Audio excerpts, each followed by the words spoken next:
और दिल्ली में लॉकडाउन है। हमारे नुमाइंदे खुर्रम शहजाद ने जामा मस्जिद से पूरे हालात का जायजा लिया।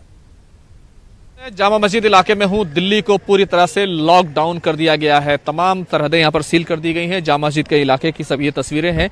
जामा मस्जिद को पूरी तरीके से बंद कर दिया गया है। हमारे सिक्योरिटी के जवान यहाँ पर तैनात हैं। जामा मस्जिद का गेट हो, चाहे ऊपर का गेट हो, चाहे अंदर जाने वाला गेट हो, वहाँ जहाँ पर सिक्योरिटी एहलकार रहते हैं वहाँ पर सब तमाम चीज़ों को बंद कर दिया गया है।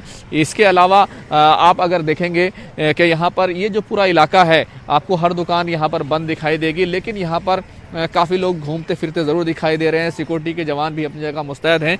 अगर इस बाज़ार की बात की जाए जो अंदर की तरफ जामा मस्जिद बाज़ार कहलाता है, तो आप वहाँ पर भी देखेंगे कि दुकानें ज़्यादातर बंद हैं, लेकिन बहुत सारे लोग जो है बाहर घूम रहे हैं।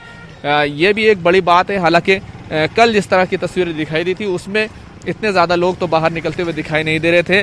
सिर्फ जो दुकानें हैं, यानी कि जो जनरल स्टोर्स हैं वो खुल सकते हैं, या फिर दवाओं की दुकानें हैं वो खुल सकती हैं, यानी कि ज़रूरी जो सर्विसेज हैं उनको सिर्फ खोला जा सकता है। तो तमाम ये जो नज़ारा है जामा मस्जिद इलाके का है, दुकानें बंद हैं, लेकिन बाहर लोग अपनी ज़रूरत की वजह से यहाँ पर घूमते ज़रूर दिखाई दे रहे हैं।